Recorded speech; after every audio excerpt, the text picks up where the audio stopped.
at it again. It's another edition of the Infectious Scouting Podcast. RIC, Rick Serritella, telling it like it is when it comes from the NFL draft. Of course, joined by my co-host, Russell Lande. Russ, let's get your full face here, man. We got your mouth cut off. We can't cut off the mouth of the Wait, north what? over here. I got the How's mouth of the that? How's south. that Do we? going on? Oh, Hey, I gotta. there you That's go, what. baby. Of course, Russell Lande bringing in his 2 decades of experience, of course, with the NFL, CFL, XFL, uh, college, UCLA, and currently with the Calgary Stampeders as they really lean on Russell Lande during the pandemic as the U.S. scouting coordinator and gathering all the undrafted free agents. Of course, we'll be on location this weekend, as a matter of fact, in St. Louis with our Dynamite director, Dakota Follett, behind the scenes. We'll be on the scene in St. Louis, and we'll be funneling our top performers to the CFL team, such as Russ. I was happy to say we added 2 quarterbacks yesterday. Eastern Michigan, Mike Glass III. Unbelievable that he was out there on the free agent list. And then Quentin Maxwell from IUP, who had a very impressive pro day at Test Football.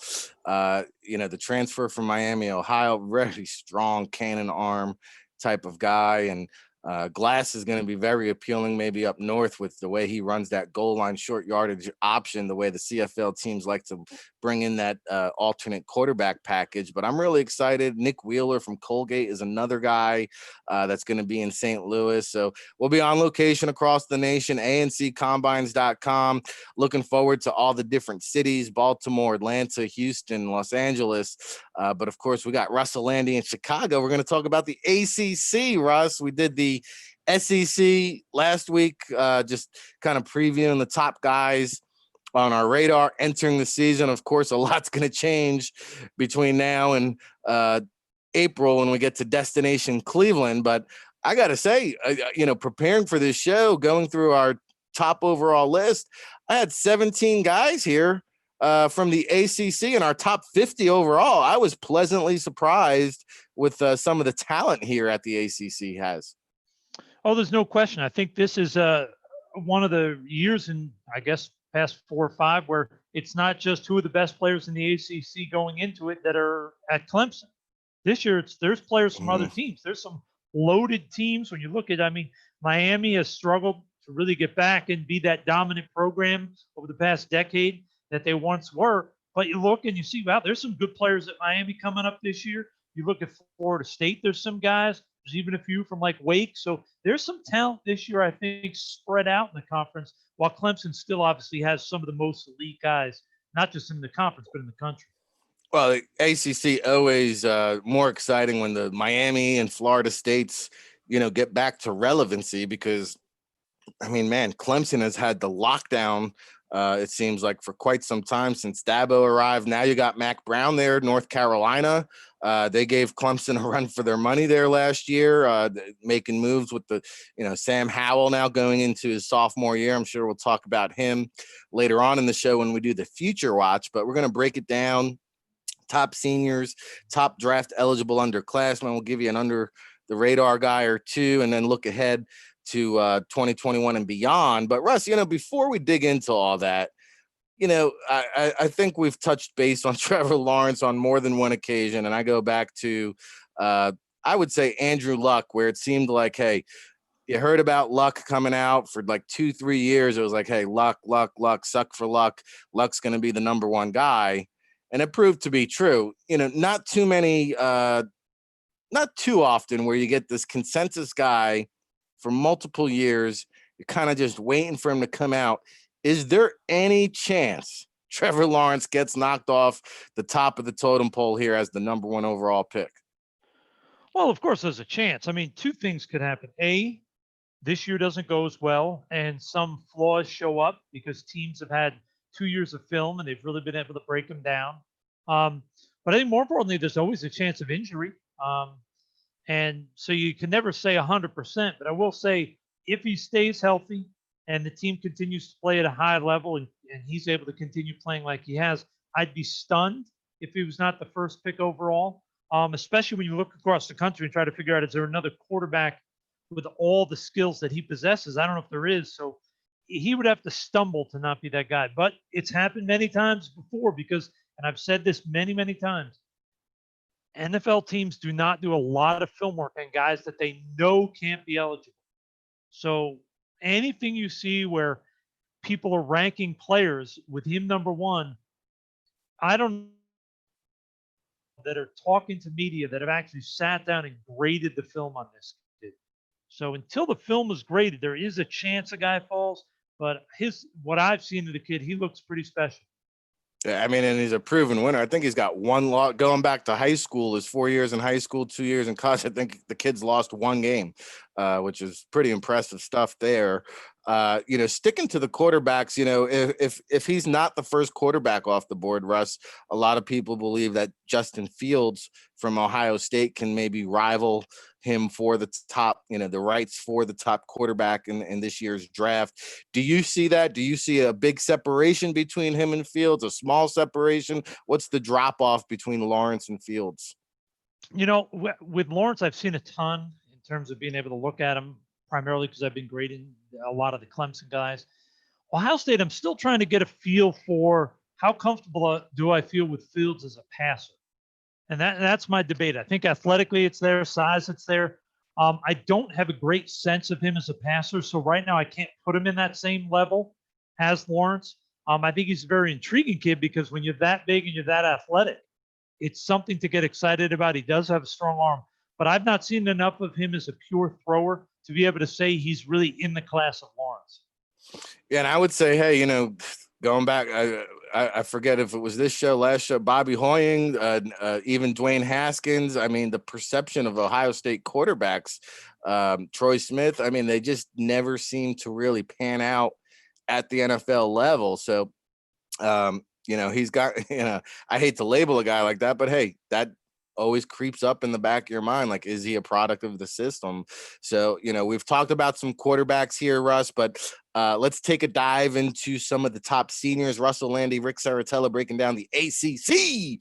I'll start it off with one guy where, I had a chance to meet his parents. I was down there week one, actually, at the Wake Forest game week one, and talking to Sage Surratt's dad, the wide receiver, but also the father of Chaz Surratt, North Carolina, who has created a little preseason buzz for him. I think mainstream media hopping on the bandwagon of him being a potential riser and creeping up into the first round, a former high school quarterback. He converts to linebacker, and, speaking to his family at the game, he played linebacker in high school, so it wasn't completely foreign to him. And he had a heck of a year.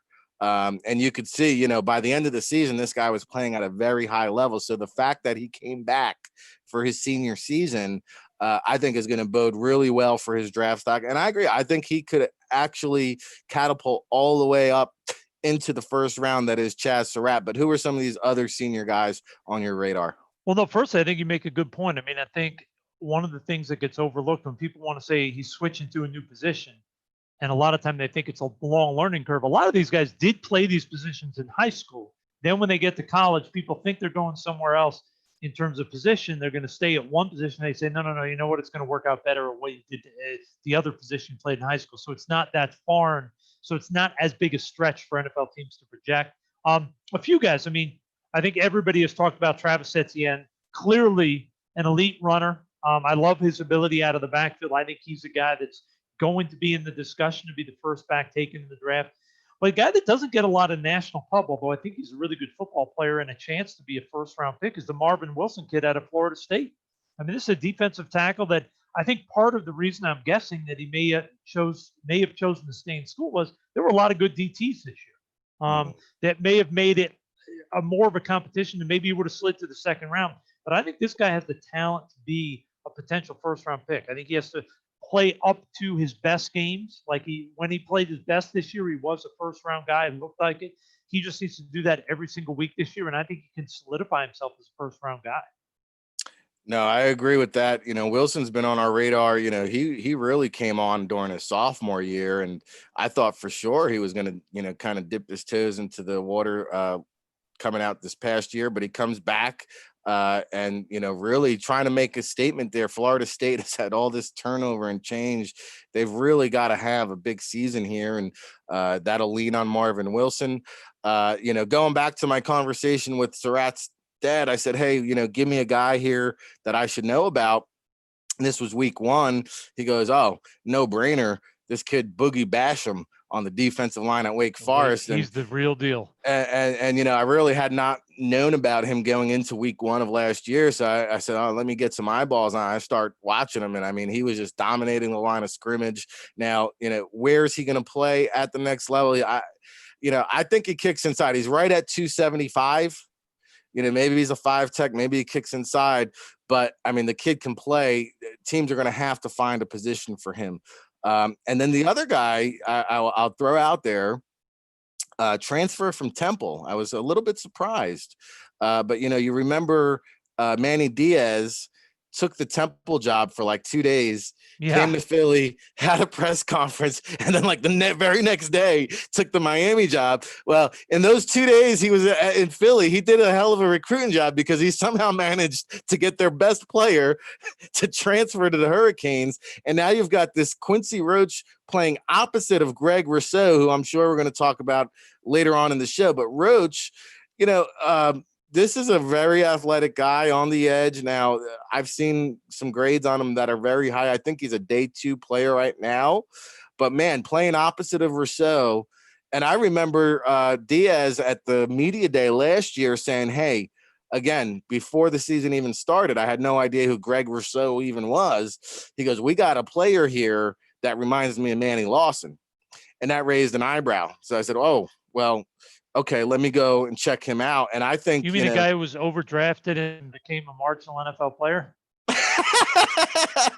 Well, he had his moments, Russ. He had his seasons of productivity there in Buffalo. He was a solid, productive guy. Yeah, right? Solid. Yeah, but top 10, I don't know.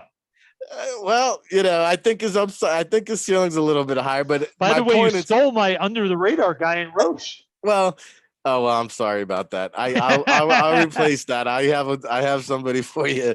Well, Roach, I think he's got some work to do. I like to see him, maybe develop that pass rush repertoire a little bit more. And I think, though, my point here is that he's going to benefit from seeing a lot of one-on-one opportunities on the edge. So his production, at least, should go through the roof.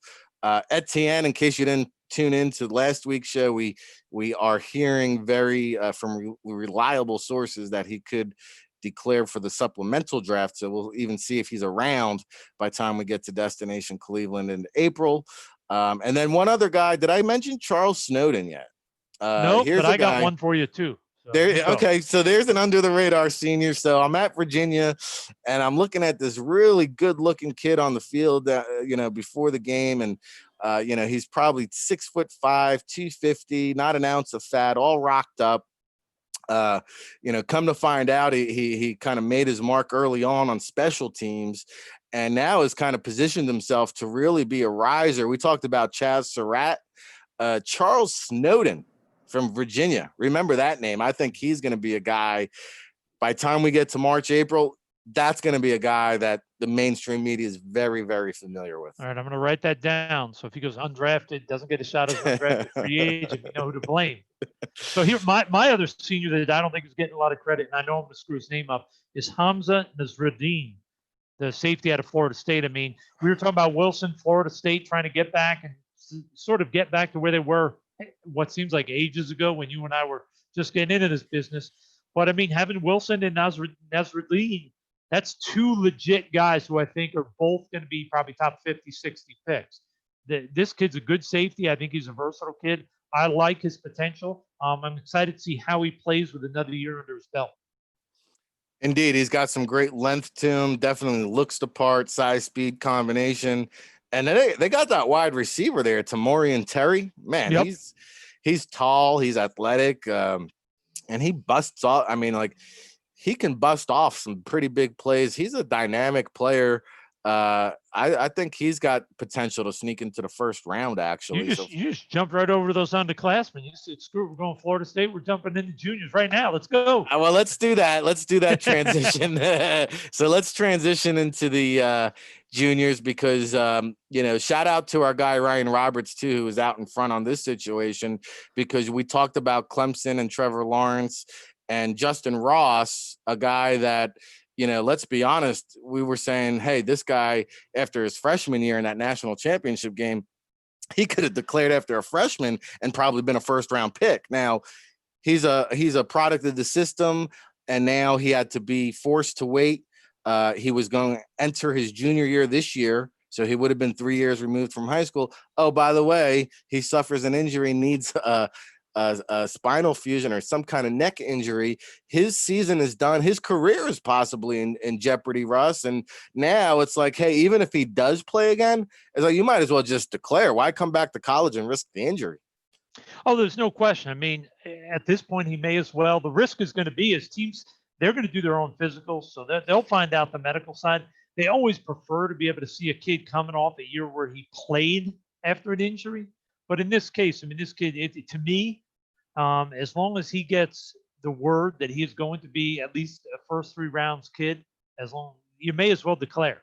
As long as your medical people are saying you're healthy, declare and see where it goes. I mean, he's a really talented kid.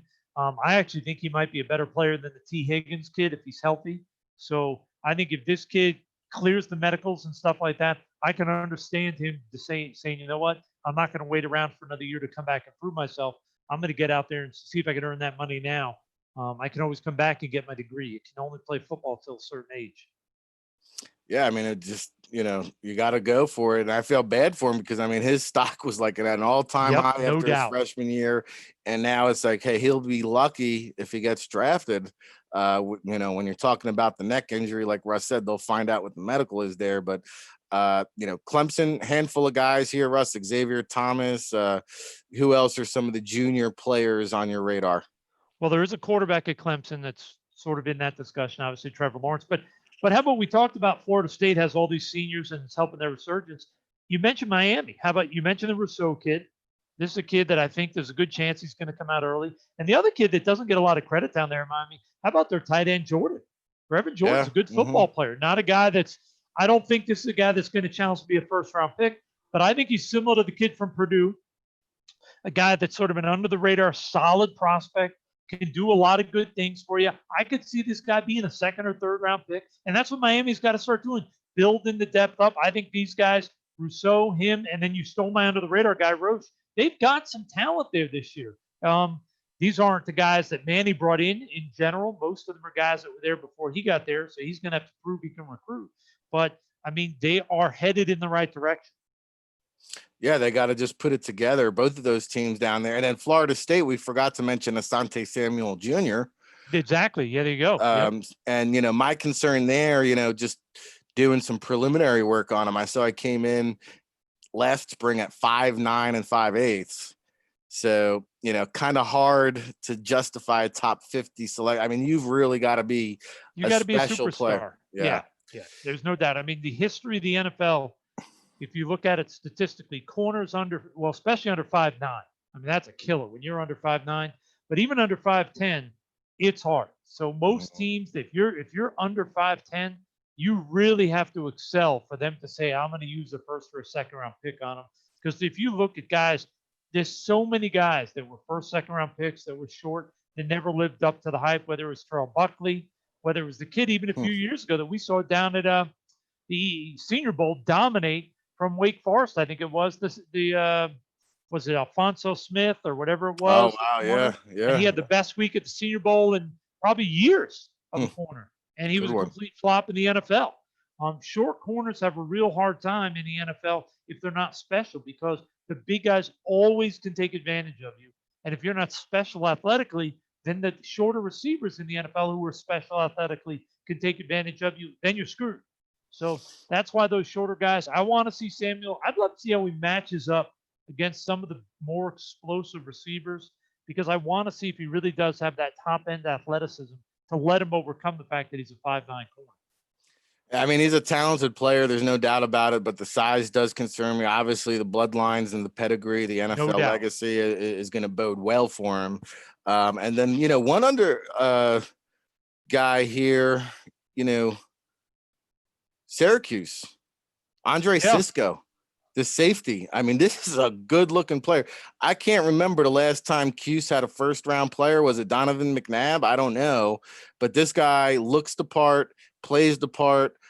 Dino Babers just raves about him. And he's actually a New York product. But this Andre Cisco, don't be surprised if he sneaks into the first round. Yeah, it's funny. He was a guy that I was sort of looking at as my underclassman sort of guy. He's a good football player. I like him. He popped up as a name. I haven't really done a ton of studying on him, but I saw him in games, and yeah, there's no doubt athletically he's going to challenge to push his way up towards the first round. Can't say it's going to happen, but I think at least within the top 80, 90 picks, he's going to be gone. Well, hey, he's got to do it, right? He's shown that he can play. He's got to stay healthy. He's got to prove it, go through the season. But if he does, I mean, all the potential is there to be that. Let's see, one last guy under the radar here for me. We'll talk about the future watch. We spoke to the pro liaison at Boston College, and they are just raving. They said the scouts come through here, watch the film, and there's first round buzz on this tight end, Hunter Long. He goes, we get done talking about all the seniors. He goes, did you see our tight end yet? I said, Coach, which one? I said, you have so many. I said, I can't keep up with them because I wrote up 3 senior tight ends on Boston College last year. I had 3 senior tight ends written up. He goes, no, we got a junior, Hunter Long. You say, my early impressions, I know Ryan has dug a little bit deeper on him, but early impressions is this guy is in line. They got the new offensive coordinator there, or the new head coach there from Ohio State, Halfley, and he's brought over a whole new staff. They're going to have this wide open offense. This guy is in line for a bust out season. This is, again, a guy that come April, everybody's going to know who Hunter Long is. So that's I stole an under the radar guy from you, and I hit you back with one. You did. You're killing me here. That's all right. That's all right. All right, let's dig in. You give me some guys that I got to go now look at. Yeah, we got to do our homework here. And now, the things that, small school guys and future watch guys get me really excited, Russ. So you're going to lead this off because you know more about these guys than I do because you're looking at them from way before. Yeah, I mean, the one guy here that I have, and Rousseau is a redshirt sophomore, so he's eligible. But the one guy that I mentioned him briefly is Sam Howell. And, I think, unfortunately, again, size could be an issue. I think he's just over 6 foot tall, maybe 6.5 feet, not even. But I went into, again, that North Carolina trip. It was like a Thursday, Friday, Saturday triple header, back to back. Saw Wake Forest, then the next day I saw North Carolina and South Carolina. And here I go, I was at the Panther Stadium, actually. And of course, South Carolina is this heavy favorite SEC. At the time, Jake Bentley was still healthy. So, North Carolina, Mac Brown's first game, they were kind of written off. And here comes this true freshman out of nowhere, just boom, taking the Tar Heels right out of the gates. First points on the board. And they wound up winning the game. And I said, man, this quarterback, Sam Howell, had never heard of him. And now, I mean, we talked about Howell, Nix, who's the best sophomore quarterback prospect. To me, even though Nix is a little bit taller, and I do value size. I know that's kind of been written off by a lot of these new school evaluators, but to me, I still value size. Not saying you have to be a pocket passer, but I don't like a midget in there either. To steal a word from Tony Grossi, his Baker Mayfield reference. Fortunately, nobody can fire me for saying that. But I mean, listen, let's be honest. Who likes a small quarterback? I sure don't. Well, let's also remember, for all the success that Russell Wilson has had and that Kyler Murray showed, although he's not proven yet, those are exceptions to the rule. There are exceptions to the rule. I mean, the NFL is littered with quarterbacks under 6 feet that were really good in college that never did anything in the NFL. And I think the other thing you also got to throw in, just sort of a side note there, it's not just under 6 feet, it's over 6'6".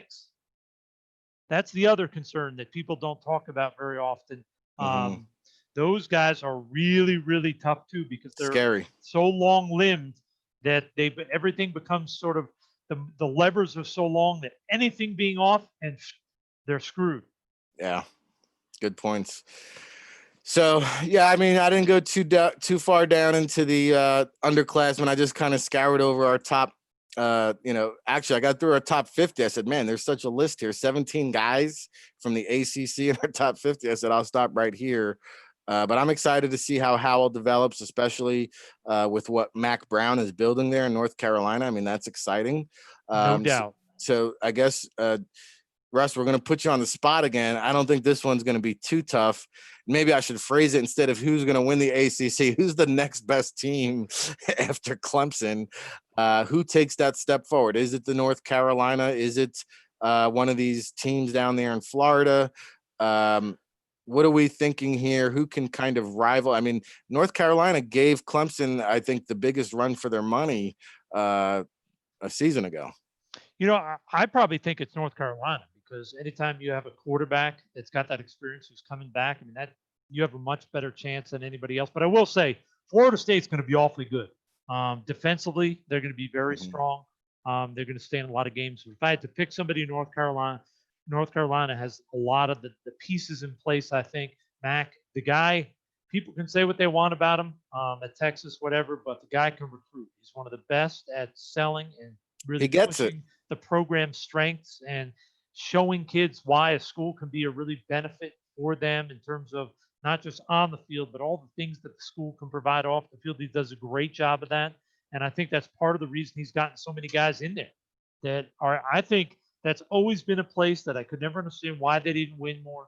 I think Mac is going to win for as long as he wants to stay there. They're going to win. They'll challenge. They're not going to challenge Clemson to win it. They're going to challenge to win a lot of games in that conference. They will be the second best team in that conference. And I'll give you, just don't forget, two future guys. You got the Tyler Davis at Clemson, the Ricky Person kid from NC State who got hurt. Two good football players. I think we're going to see this year how good they are, because they're going to be forced into more prominent roles. If Person's back healthy, he's going to get some push from some of the freshmen that are showing up. But I like that kid. I think he's got a little bit of juice to him to be a really productive runner in college. Yeah, that NC State, they've got some really good-looking underclassmen guys. I don't know how many W's it's going to translate to this season, but I think they're a team heading in the right direction, that there's some good young players on that roster. But back to your Mac Brown point, I mean, this guy is truly embedded in the community. I mean, him and his wife live there. They truly bleed Tar Heel blue. So like when he goes on these recruiting visits, not only is he passionate, but again, he just gets it. Like what's better than watching those Mac Brown locker room silly dances? I mean, who doesn't love that, right? And well, think about how many guys his age that have been coaching for so long legitimately have that energy and passion all the time and can adapt to the generation. Yep, he relates to the kids. They seem to really enjoy.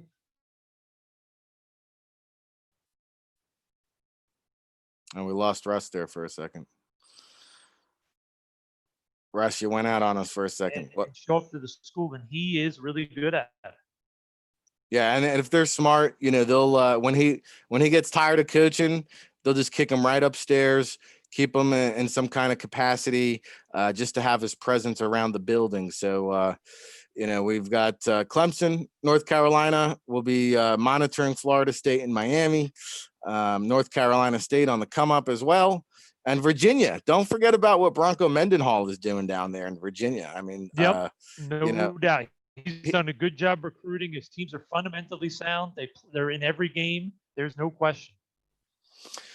All right, Russ. Well, hey, it's been another hour of power here, just about. So we've gone through the SEC. Not as much fire and brimstone as usual. I think this was the mellow podcast of our tenure. Well, yeah, we've been burning the candles at both ends, getting ready for the road trip here, making sure that we have the launch of our 2021 NFL Draft Bible is coming soon. We're going to launch it virtual style. So you don't have to wait till March to get the publication or the PDF. You'll actually be able to access it all year round as we build it. We're on the cusp of our first, 100 scouting reports are pretty much in the can. So we'll launch that. You'll be able to access that throughout the year. I think we winded up with 682 scouting reports last year. We will definitely exceed that this year. So we're excited about that. We're excited about our online scouting courses.